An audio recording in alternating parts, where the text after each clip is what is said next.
Okay, I guess we can start. Yeah, I only have a 1 hour limit, so okay, let's go. Off test. It's a 3, 2, 1. We're officially live. This has been now officially broadcast to both Facebook and Twitter. So, ladies and gentlemen, okay, my total biscuit impression is not that impressive, I guess. Ladies and gentlemen, this is the Weekly Rider Podcast, episode 1. I'm Meinos Kaen, your host. Welcome to my humble internet adobe of only my voice. Before we start talking about the Kamen Rider, there are a couple things I have to address. I mean, I didn't think I had to do this soon. I thought, I'm a young channel, even younger because of the YouTube copyright strike, but I thought I would have more time before something like this happened, before I had to address some baseless accusations that really drive me, they really drive me crazy, really. First, this is my real accent. No, seriously, this is my real voice. I'm not trying to make an accent, particular accent, like I try to make a Russian accent, or anything like that. This is my real accent, and I stand by it. Second, I read some of you comment on my... this is really drives me even crazier, really. I read some of you accusing me of being a brony. As in, a fan of My Little Pony Friendship is Magic, just because they saw me with with a Ditsy-Do plushie in some of my videos and in the intro of my Gameology 88 series. And I want to come up and debase this slander, seriously, because that's all this slander. That plushie was a gift from myself, for no particular occasion whatsoever, and it was custom made. But that's not important. We're here to talk about Kamen Rider, so let's go with the intro, with the music of the show. Okay. So Kamen Rider. What should we talk about first? I guess we should talk about. Of the 3 subjects we had today, we have... I want to talk about, of course, the last episode, the next episode, then I want to talk about Kamen Rider Drive, and then I want to talk about the Sano twins. Okay, let's start with this. Some of you told me that in one of the future episodes, maybe the last, Gaku Sano, which is, the main character, Kazuraba Kota of Kamen Rider Gaim. I love this guy. He's like 21, 22, but he's a really great actor. Seriously, I don't understand Japanese, but I can tell when someone is a good actor. He has so much energy, so much expression. Seriously, there are so many times during the series that you can tell what he's looking, what he's thinking, just by looking at his face. I saw a few Kamen Rider series. There were some that had really bad acting, like Kamen Rider Blade. For at least in the early episodes, it was terrible. Like they decided, we have to emote. You have to put emotion in your voices. So yeah, put emotion. What do? We scream. Seriously, that's what they do. They scream. Seriously, that's all they do, and that really drives me crazy. Like they think because to emote. How can I say? I don't know if you ever really saw the series, but basically they took that to make emotion. They had to shout. In Kamen Rider Blade, at least in the early episodes, everyone shouts all the time. They think that's how you express emotion. That drove me crazy. Like I couldn't stomach the first 3 episodes because of that. But how can I say? Gakusano is really something. I mean, I saw other series like Kuga. Kuga has some really great actors, but I can honestly say I don't think I ever saw someone act so well in a Kamen Rider series. I mean, I read the I read the interviews he did with the original Kamen Rider for the movie, Showa versus Eisei. I still have to watch that. Let's hope the suit come out soon. But seriously, I think he really feels the passion, just like the original. I mean, in the interview, I read that the original Kamen Rider guy, the one that plays Takeshi Ongo, is like he really feels not only the star power that comes about, the responsibility to a lot of people, young and old. He's a real hero. He's like an actual bona fide hero. He's the Kamen Rider, the original Kamen Rider. That's what people know him. He embraces it. He embraces it. That's really crazy, but he's also really cool. And I think that at least, I think that Sanogaku has that spark too. Yes, he feels that responsibility that he's an icon to children. And even if this is a show that is supposed for children, even if with all the shit that's going on in it, it's hardly for children only, he feels that he has to do his best. It's so, if something is for kid, it's no excuse to do it half-assed. It's a reason to do it even more good, even better. That's what I believe, and that's what I think. Also, the guys from the show believe, and I think that's what Sanogaku believes wholeheartedly. So I was saying, oh yeah, so he's a great actor, I think he's a great guy, and I was thinking, if his twin brother is as half as good an actor as he is, we're in for a really good appearance, I guess. Yeah, they acted together in the series before in other tokusatsu show. I know that Sanogaku's first role was as a character in the Great Teacher Onizuka live action series, but I don't know. I have now this image like they got Olsen, like they made them do things like the Olsen twins. Maybe they go on vacations in other countries, the Sano twins in Australia, the Sano twins in Rome, the Sano twins in Helheim. Okay, now that would be. I guess that's going to happen. That would be interesting. Join these two twin brothers when they learn that fun. I don't have a punchline. Fuck. Okay, so yeah, I guess that's gonna be a thing that I'm looking forward to. And what else? Yeah, I'm kinda curious. I don't really read a lot of interviews. I mostly go with what tidbits you give me, respecting my will, because I don't want, too many spoilers. I think they ruin the fun in watching the episodes, the series. It's not like the press in the West, I guess, because even for TV shows and movies, they don't really give too much away. They don't really give too much away because they know that what are the revenue. It's like for Tokusatsu, maybe it's only Tokusatsu, maybe it's only Kamen Rider, but it's like they don't give a smidge. Yeah, I don't know. So I don't really like reading interviews. Even if some of those, they reveal something that can be a real shocking. Like, I'm putting it out there. Did you know that the actress that played Rosho is the king of the overlords that died a couple episodes ago?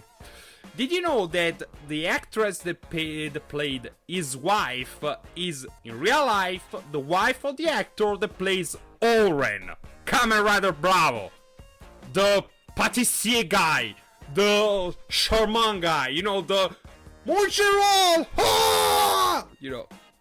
that guy. They're actually married.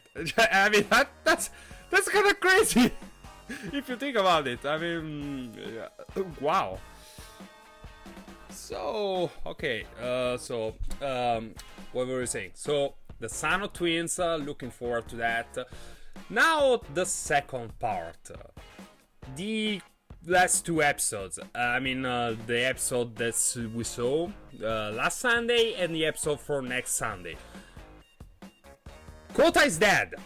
I mean, that's a thing now, but I mean, so much happened in episode 43 that I don't really agree to it happening. I'll explain.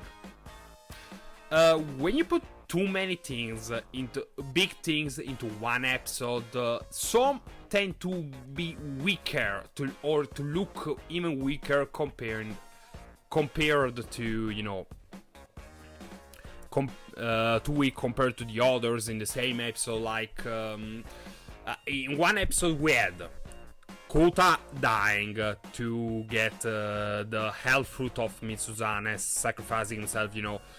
Mai sacrificing herself to seal herself into the golden fruit to go back in the past and try to change it. Kaito transforming in an overlord. Ryoma meeting his creator. A lot of stuff. And while how can I say? And while Ryoma's death and Kaito's transformation into an overlord were very well done, very well developed, because they build them up. I mean, Ryoma was built up to do something that will deserve Kaito's ire. So, you know, with Mai. And Kaito has been built up for episodes to him reverting back to his only strength matters persona. So when he decided to take that with nothing else to lose, with his life slowly chipping away, with no strength to defend himself, when he took that hell fruit, it was believable. It was heavy. It was pregnant of you know, emotion. It was well done. It was very well done. Kota's death wasn't. Kota's death and Mai's death weren't. I mean, okay, the reveal for Mai's death was, you know, cool. I liked how they made us not think about it too much, but it was right under our noses, but no one wanted to believe that it was really Mai, because you couldn't really understand how that could be possible. But how could I say? It was kind of out of the left field for both things. I mean, in the past episodes, in how to say, in the past episode, especially, they built everything up as if it was going to be Mitsuzane's death. And if Mitsuzane would have died in this episode, it would have been, I think, also on the best end that character could have had, given his history. Now instead he's a broken mess sobbing near Mai's dead body, a wreck with no more of a reason to live, you know. I'm glad, I mean, in a twisted kind of way, I'm kind of happy that he's like that, because he suffers more for all the shit he's done. But seriously, okay, the previous episode all building up to Mitsuzane dying, the next episode, Kota sacrifices his head. What the hell? I mean, it was way too sudden. No, how could I say this? You can tell from the beginning that he's not going to stay dead, but they didn't even try to fake that. I mean, they made all the plums and the light and him resting like the Messiah, the Sleeping Beauty or whatever the hell, you know. But it wasn't believable that he was going to stay dead. I mean, okay, I understand that he was going to come back maybe in one episode, but at least it's like they didn't even care. It's like they didn't even care to try and show that he was going to stay. And Darren Scott says, I dropped my jaw when he threw his sword away. I mean, I did too, but not like in, oh my god, Kota, no! It was more like, okay, what? Did that just seriously happen? Because it was too sudden, way too out of the left field. I mean, it doesn't really add up. Yeah, as I said, they didn't even try to make it look like they were going to make Kota stay dead. and that's you know, that's not exactly something I would call good writing, you know. I mean, it's like they didn't even care. Okay, they're on a constricted time schedule, but what I gonna say? They could have done it better. Still, the implications for the other for the next episode are very well done. Yeah, in fact, Darren Scott talks about his revival, the next episode preview. So they really didn't care.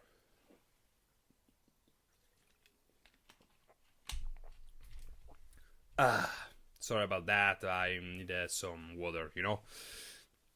It's already been 17 minutes? Wow. Okay.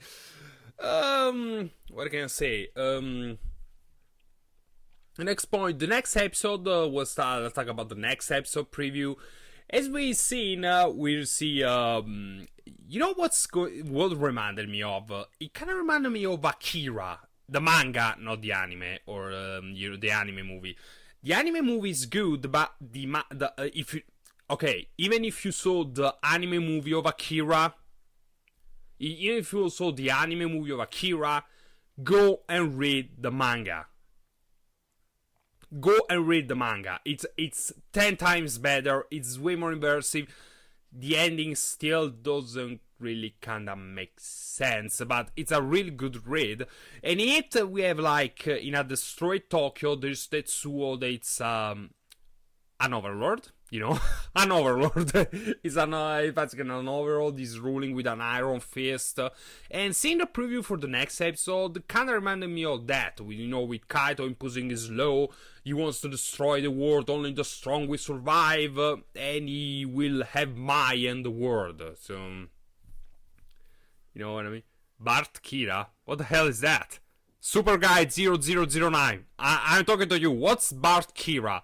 Or is it the Simpson version of Akira? Oh god, now I imagine Take. I figured. Now, well, so we have instead of Takeda and Tetsuo saying Takeda, Tetsuo, we have Bart, Milao. Oh my god! Now imagine Milaus as you know, the giant flesh monster. Ew. Ugh. That's ugh. Okay, so as I was saying, Kaito is become an overlord and is now imposing his iron fist on the world, and he will cleanse the weak. And Marika Minato is our underling, and the other three riders left are opposing him, but you know, I don't think they're gonna do such a good job. So my intervention, she has to resurrect Kota. We'll see how she does that. I think it's gonna be a bit more complicated than just magically swinger fingers, snapper fingers, refresh Kota. I think maybe they're gonna make it that Kota isn't really dead, like it's gone in an hibernation state because of the heavy injury. Because let's not forget that Kota has been acquiring the power of the golden fruit slowly in his body over time now. And this is a nitpick, but can we really... Okay, I can understand Kaito, but can we really call Kota an overlord? This is a nitpick, hear me out here. Basically, the overlords are the result of the Lee-Nymph fusing with the power of the golden fruit to become something else. They became the overlords. So the Lee-Nymph plus golden fruit... plus golden fruit, they become overlords. And Falcon, I know they can beat an overlord, but they can't beat Kaito as an overlord. As I was saying, Lee-Nymph plus golden fruit is an overlord. Human plus golden fruit, they should be something else. It shouldn't be called an overlord. I mean, let's think of a name, guys. A name for humans affected by the golden fruit.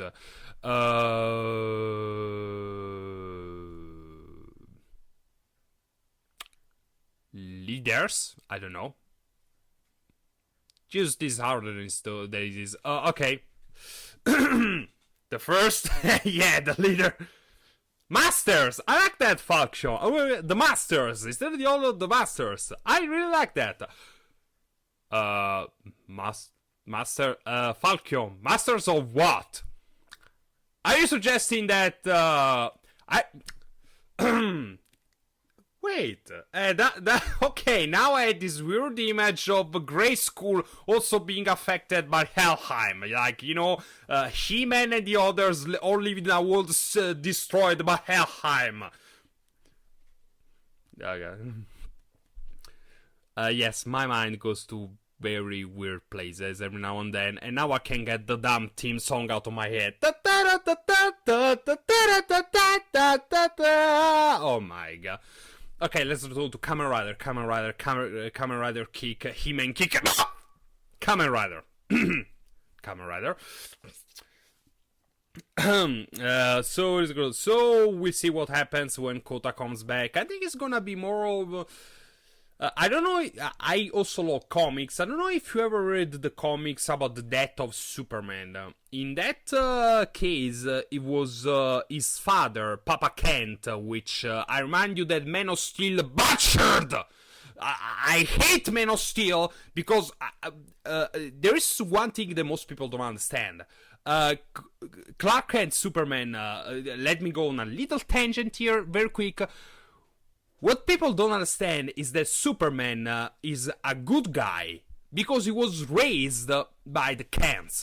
There is, a comic that's called Red Sonja. It's about Superman raised in Soviet Russia, and it shows because it's not for the American dream, it's for the communist dream, Stalin style, whatever the heck. But the thing is, they don't understand that if Superman is good and is not ruling us all, it's because his parents were fucking decent people. So when I saw the trailer for that thing, and they had Clark asking his father, what should I have done? Let them die? Maybe. Are you fucking kidding me? How did this Superman not become a fucking sociopath? Can anyone explain that to me? Doesn't make any fucking sense. Okay, tangent over. So, as I was saying, during the death of Superman, it was Kent that basically had an heart attack, so he traveled through the veil. He found his son and brought him back. He convinced him that he couldn't die. Alright, super guy, you're right. He's a fucking sociopath. I almost forgot. That's my opinion too. Why do people all overlook that in Man of Steel, Superman committed genocide? No one noticed that. Superman killed all the Kryptonians forever in that movie. That's genocide. No one noticed. No one knows that. Okay, it's one of those things we have to sweep under the rug because yeah, we know. Okay. Fucking continuing on, so I think maybe it's gonna be something like that, with Mai being a ghost herself, traveling through the veil and convincing Kota that he has to come back, that he can't stay dead because they need him. So something like that. Okay, so we talked about 2 episodes, we talked about the Sano twins, and now...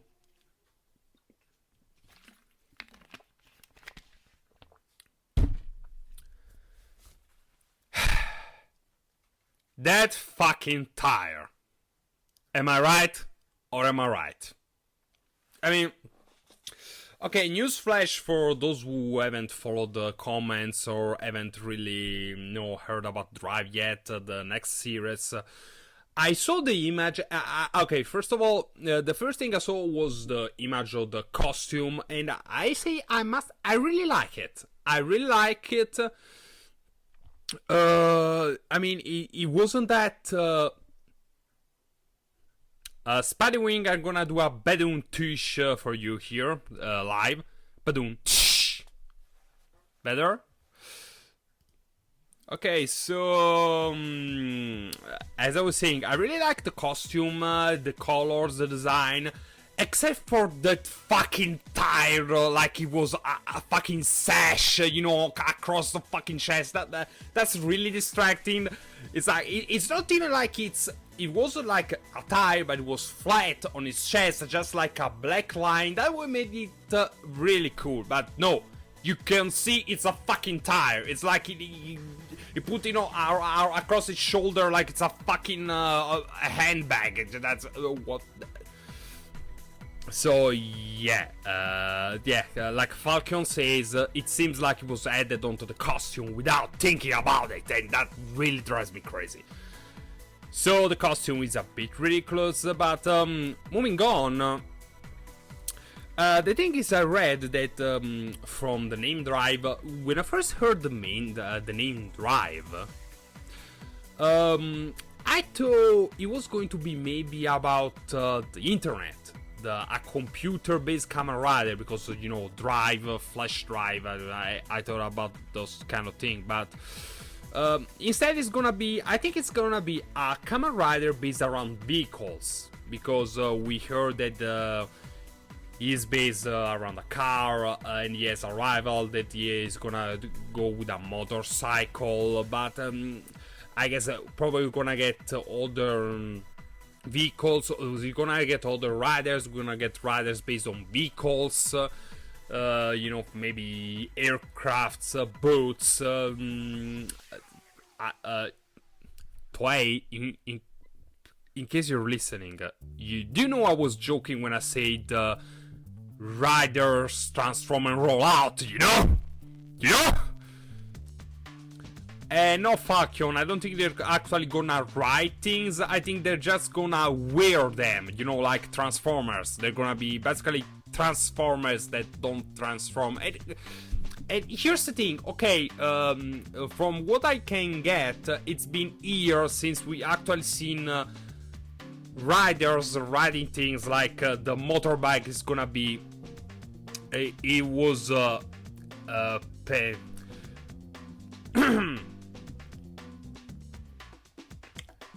what can I say? It's been years, I guess, since the last time the motorbike side of Kamen Rider or a Kamen Rider was relevant. I mean, I have this memory of Kuga. You remember Kuga?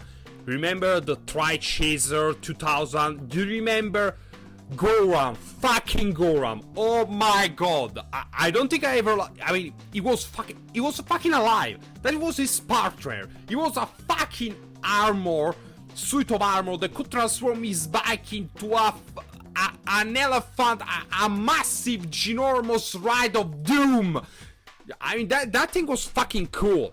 That thing was kind of cool. That's probably my favorite Kamen Rider bike ever. Goram and the Tri Chaser 2000. That was incredible.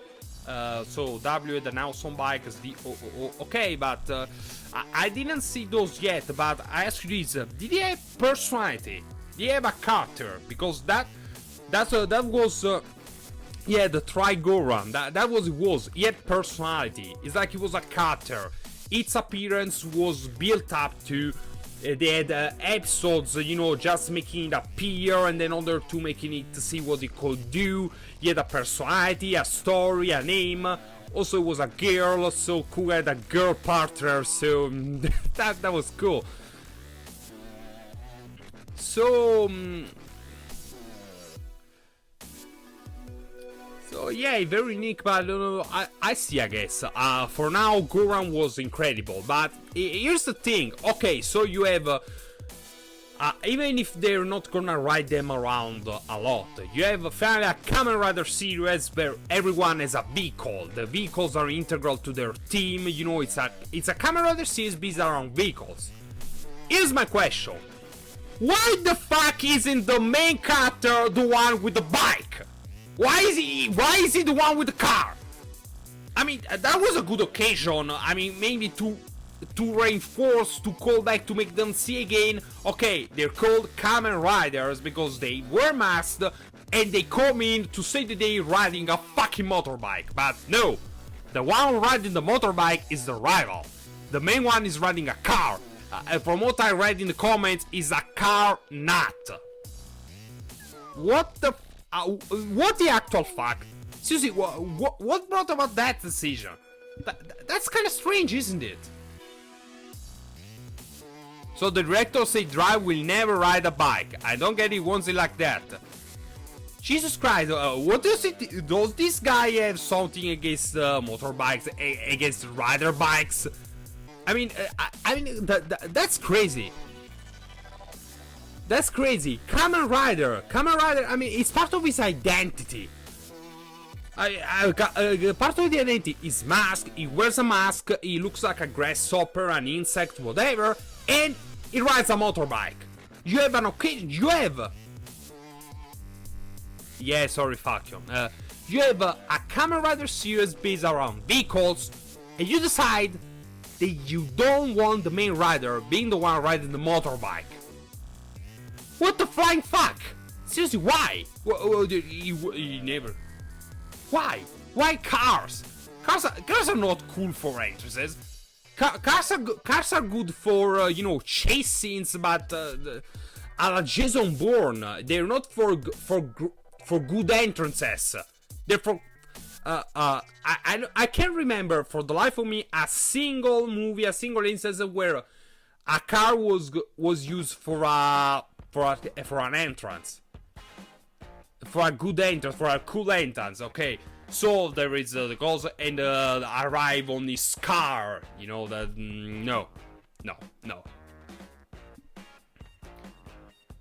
Batmobile, no, not really, no.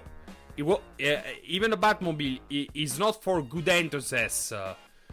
The Batmobile is not. That was for good entrances either. They did everything good. He took down other vehicles. They destroyed stuff, cannons, but it's not for good entrances. It's not for acrobatics. You can do acrobatics with a car. You can do acrobatics with a car. You can make cool entrances with a car. You can make okay.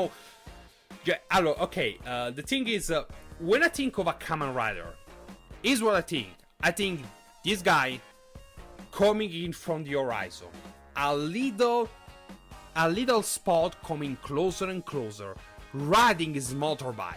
Then when he's arriving on the situation, he raises the front of the motorbike, he makes a jump, an acrobatic with the motorbike, he turns around and he's transformed and he's standing on his motorbike looking all cool with his scarf or whatever, the wind. That's the iconic... That's the iconic, That's the iconic sentiment, that's the iconic image of Kamen Rider. Him on his bike, standing, the wind blowing his scarf. His biker scarf. But no, now we have the main Kamen Rider of a Kamen Rider series riding a car. That's not cool. Oh my god, I bet it's because of product placement. The car is gonna be a Honda or a Toyota, I bet. Am I right?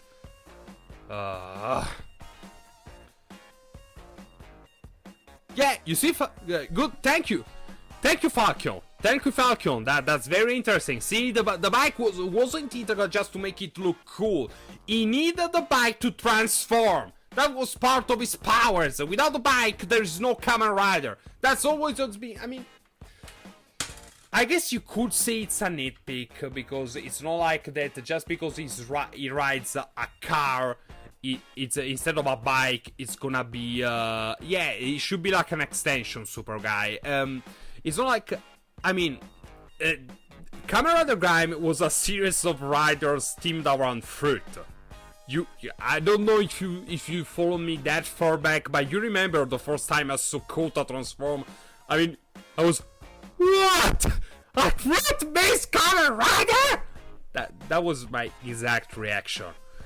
So I'm not saying it's not going to be good, and I mean it's not like Kamen Rider Gaim and the bikes do that much for that either.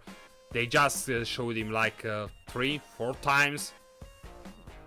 I just it it's just like this big wasted potential, you know. You have a Kamen Rider series going to base around vehicles. You're not going to make the main rider ride the motorbike. You could use this occasion to reinforce the concept that a Kamen Rider, it's called Rider because he rides a motorbike. That's not really... that's wasted potential in my opinion.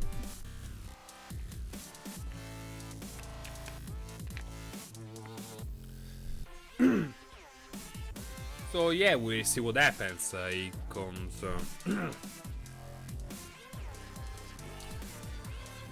yeah, they need to make the motorcycle more important, Kamen Rider. So we see what happens. We see what happens. I'm not saying it's gonna be a bad series just because it doesn't ride a motorbike, but oh well, we'll see. Now we still have 20 minutes left in this podcast. I have 20 minutes allowed to me by the good folks at Mixler because I don't have a premium account. So what should we talk about? I guess we talk about. Okay, here's the thing. When I'm preparing a special video to celebrate, to commemorate Kamen Rider Gaim's ending, it's gonna be called the Kamen Rider Awards. I'm gonna, you know, show my top, my personal favorites, top 5. Top 5 thing, a series of categories. I'm gonna show in the video my top 5 episodes, my favorite episodes of the series, the 5 that I liked the most, and in each category I'm gonna show the top 5 things that I like the most, and one from that category that just sent me nuts. So if we're talking about the top 5 episodes, you probably can guess what my favorites are gonna be, maybe not, but I bet you can all imagine what my most hated one will be. Can't you, Rider fans? You can! You know what episode is the worst of the whole series for me? You can imagine what it is. Which one is it? Right? Yes, you can. No. Come on, Super Guy. Come on, Super Guy. It's really easy. It's a bit more recent of an episode. Sorry. I needed a headphone warning. Yeah. Sorry. Yeah, Baron Soccer Cam. Yeah. Sorry. No. So yeah, that's definitely gonna be the worst episode. I'm gonna put it in the category. The worst episode? Football episode. There's really no contest. No fucking contest, really. Continuing on, so I'm gonna do the top 5 episode and the worst episode. Then I'm gonna do the top 5 characters and the worst character. And the worst character. Then I'm gonna do the top 5 rider forms and the worst rider form. You know, like a level of coolness of how cool the forms are, and the worst rider form. You know, the less impressive, the one that I really couldn't like. Not at the beginning, not at the end. And I'm gonna tell you right now, the form that I really couldn't get to like, no matter how many times I saw it, it's the pineapple. It's the pineapple. I really hate the pineapple. I never got used to it. It's ridiculous. I don't like it. It's bulky. It's floppy. I don't like it. So I was saying, characters, rider forms, episodes. Then I'm gonna do a special category. And it's long. Yeah. And last thing I'm gonna do the second last. Sorry, I was forgetting out the 4. Then I'm gonna do the top 5 battles, the top 5 rider battles in the series, and one worst battle, the one that I really didn't like. One of the top 5 battles of the series, it's gonna be the one, the first time Kota fought Miss Minato, when he still had only the Jinba Lemon, and he fought the Kamen Rider Marika for the first time in that warehouse, and they were jumping around and flipping and shooting at each other, and oh my god, that scene is now even more incredible for me to think about, now that I know that Miss Minato does all over stunts, but she does all of her stunts, but Kota Gakusano does some of his stunts too.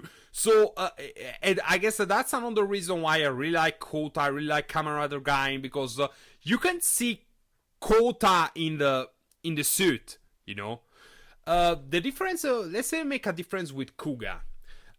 In Kuga, there was, Yusuke, that when he transformed into Kuga, he became another person entirely. He didn't talk, he was threatening, he looked strong, he was completely different from his human form, and that tied into the series, that the more he transformed into Kuga, the more he became something else, someone different. Instead, in Gaim, the Gakusano is in the suit too, is also outside. So he continues evolving, but as a rider, it's the same person. He's always the same. He's always Kota, no matter what. And he shows, even when he's fighting, the language, the body language. So that fight is really cool to me. What's next? So, so, top episodes, top fights, top rider forms. Oh god, I forgot one. Help me here. Rider forms, fights, episodes. I said another. Oh my god. Oh god, guys. I have this emptiness in my mind right now. Not that way. Oh god, I said it. Help me remember. Oh god. Characters, episodes, rider forms and fights. Characters, episodes, rider forms and fights. Okay. And the last is a very special category. Okay, I'm gonna tell you. Basically, I'm going to do the top 5 Gakusano moments. I already said how awesome this guy is. I really like this actor. And there are just so many cool moments of him acting, of him fighting, So yeah, I'm gonna do his top 5 moments in the whole series. And to be fair, also the one moment where it really didn't convince me. And I'm gonna tell you right away that the one time he never convinced me is in episode 1. When he, the opening, when we were first introduced to him, when he's holding that child, consoling him, okay, and yeah, I guess they were trying to do something like they did for Kuga. In the first episode, Kuga, Godai Yusuke was consoling a kid too, but in Kamen Rider Kuga, Yusuke was calming down that kid by telling him a story. And playing with he was juggling the balls, And in Kamen Rider Gaim, Kazukota is trying to calm a child down by giving him a speech. Yeah, so he didn't convince me, because I bet what he was working with didn't convince him either. That was his weakest point, but he only got better from there on. I mean, we had some really cool, funny scenes throughout the whole series, like, of course, the funny. Do you remember when he goes out for work and he rips the resume off? My resume! Or in episode 2, when he's he's all oh my god, I'm a Kamen Rider, I'm a superhero, I'm macho. Yeah, that. Yes, Darren, when he went. Yeah, the smiling when he first transformed. And when this transformed, or when, in the second episode, he just discovered he was a Kamen Rider. Oh my god, I have superpowers, I can become a superhero, I'm macho, I'm a new man. You remember? The thing with the eyebrows? The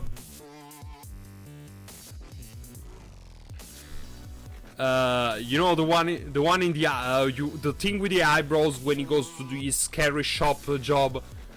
Boss, I don't know if you remember, but you don't know yet, but I'm a new man. Eyebrows. That was cracked me up. And yeah, when he fell off the cliff, but seriously, the thing with the eyebrows was way too much. Oh my god, that was incredible. Yeah, so these guys is really awesome. Stretches, yeah, it was doing stretches, yeah, when it was probably, yeah, so many awesome moments. Also, I think Kota. Also, one more thing, is Gaim the first to not really have a transforming pose, a Heishin pose? I mean, he has that thing that he shakes his arm around in the sky before locking the lock scene into the Sengoku driver, but that's not really a Henshin pose, Is it the first one to not have a clear one, or is it something that has been going on for a few years now? I don't know, I'm asking, so...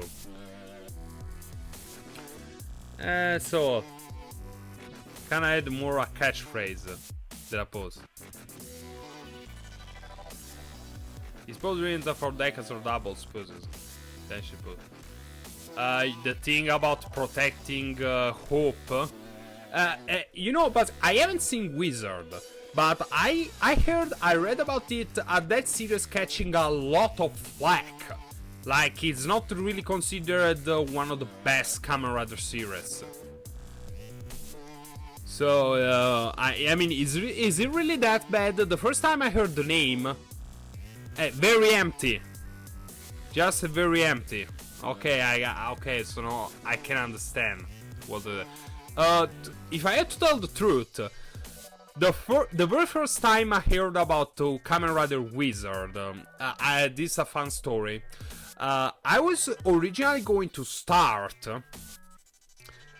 doing these videos with Kamen Rider Wizard. It was just a case that I didn't start with that. But anyway, the first time I heard about Kamen Rider Wizard, I was thinking, oh my god, they're gonna have a Kamen Rider who's a 40 years old virgin. That's cool. That's cool. Cool. A Kamen Rider whose identity is defined by his lack of a sexual prowess, a sexual life. That was cool, gonna cool. Okay, joke apart, but seriously, that's the first thing I heard. That's the first thing I thought of when I heard the Kamen Rider Wizard. I don't know. So, okay, I have 9 minutes left, guys. So, any last thoughts before closing here? Yeah, but you remember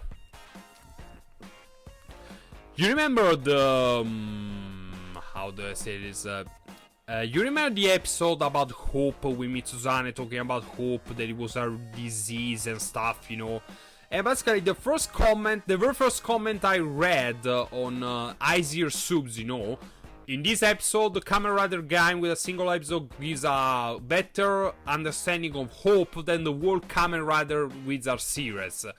And the trope, the catchphrase of Kamen Rider Wizard was I heard I will protect your hope, something like that. But apparently a single episode of Kamen Rider Gaim gives a better understanding of hope than the whole series of Kamen Rider Wizard. So I was curious if it was really that bad. So I guess it's a mix. I can I can hear it's a mixed bag, but yes, I guess most judgment of it go from meh, not that bad, to I didn't like it. So I guess it's not that big of a that good mixed bag. It's a professor, yeah. So it's not that good of a series, I guess. Okay. So let's hope Drive is better than Wizard. I mean, let me tell you, unless they really fuck up with the finale. The finale, I think Kamen Rider Gaim maybe... Okay. I think Kamen Rider Gaim may be my favorite Kamen Rider series to date. Seriously. Or maybe not. I don't know. I mean... I'm gonna say sorry to Kuga. I mean, Kuga is still my favorite when it comes to forms, you know, to transformations, what the forms do. But Kota Kazuraba Gakusano is the best Kamen Rider I ever seen for me. And the series, I don't know, Gaim or Kuga, I'm really full, you know. I mean, I really didn't expect going in that Gaim would be this good of a Kamen Rider series. And okay, guys, I'm gonna watch Kamen Rider W next, okay? You made your point, a good series, gonna watch it. Okay, thank you. Okay, I'm gonna watch it, okay? Okay, the first Kamen Rider Roulette is gonna be about Kamen Rider W. Happy? Okay? And, what I was gonna say, so yeah, Kamen Rider W, I guess it's a good and yeah, I guess I was gonna do it anyway, because Kamen Rider W, from what I understand, is the busiest of two people fusing together. Hi Dr. Grego, welcome, even if it's a bit late. It's about you know, two people becoming a Kamen Rider together. I love that idea in They Know, but they weren't really partners, you know. It's like Ryotaro gave the body and Imagine controlled him, or Sanjo, you know. Here, from what I understand, in Kamen Rider W, in Kamen Rider W, they were like two people that were equal partners. A detective series, right? Oh, really? Okay, then I really gotta watch W now. So, yeah, that's interesting. Okay. Kamen Rider W. What can I say? Okay, 5 minutes left, guys. Wow, this. Okay, let me. I guess I'm gonna. Come on! So, what can I say? It's been really fun, guys. Thanks for doing this with me. I really enjoyed having your input, talking to you. I guess I really am gonna turn in this into a weekly thing. I'm gonna post this podcast to YouTube too as a video, you know, only with the audio, of course. There is no video to make up on it, but yeah. Thanks for being with me. Thanks for watching, hearing, talking with me. And oh, so W is as a controversial female character. Okay, guys, let's put it out there. Who's your? I mean, you know who I really hate is a female character in Kamen Rider. In Kamen Rider Gaim, you know. No, not mine, Nicholas. It's not mine. Think more stupid. Think more making no sense at all. Like thinking that. Okay, exactly, Akira, Nicholas. But who's your favorite? Who's your favorite girl from Kamen Rider Gaim? If I had to say, you know. Okay, most of you people will probably think that No, not Malika, not Yoko. Okay, okay, the cutest is probably the bartender girl, you know. Yoko, but no, it's not Yoko. It's not Yoko. The most interesting Kamen Rider girl for me. You're not gonna believe this, but I really like Chucky. You know, the Gaim girl with the short hair. I mean, she gets so very little screen time, but she's cute. But also the fact that she comes off as having more personality than the most other side characters. You know, she's very cute, but every time she's on the screen, I mean, her personality is, I don't know. What about Michi? Okay, class. Thanks for reminding me that at the beginning I thought Michan was a girl. Thank you. Thank you for reminding me. Okay. Gotta love the bastard. Yeah. Except he's not a girl! Remember, he's not. No matter how much you wish he was. Oh, okay, 2 minutes, guys. So, yeah, I really like Chucky. She's my favorite Kamen Rider Gaim girl. I like the actress. I guess I'm gonna follow her too. Because, let me tell you guys, if after this, Gakusano doesn't go far as an actor, there's something really wrong with Japan. And I guess I'm gonna... I mean, there is not a single bad actor. There's not a single bad actor in Kamen Rider Gaim. All the actors are really good. Some are better than the others. Gakusano is awesome. Kaito's actor is good too. But I think the actors I'm gonna see. Where can I find fan art or Gaim Falcon Beta? Link it to me on Facebook, please. And yeah, so but the actors I'm gonna follow after Kamen Rider Gaim is over are gonna be Kazuraba Kota, Gakusano, and the actress for Chucky. I have to check what's her name, if she's going to do more stuff, because I'm really curious about her. I don't know, I just have this feeling that she's a good actress, that she has potential. I mean, you know. Okay, 50 seconds, guys. Let's wrap this up. I love you guys. Thank you for this. Thank you for this podcast. Thank you for talking with me. I really appreciate it. And I'll see you next time on my YouTube channel. And I'm gonna post this on the YouTube channel too. I'm gonna see you on the next review. And ride on, I guess. Jane!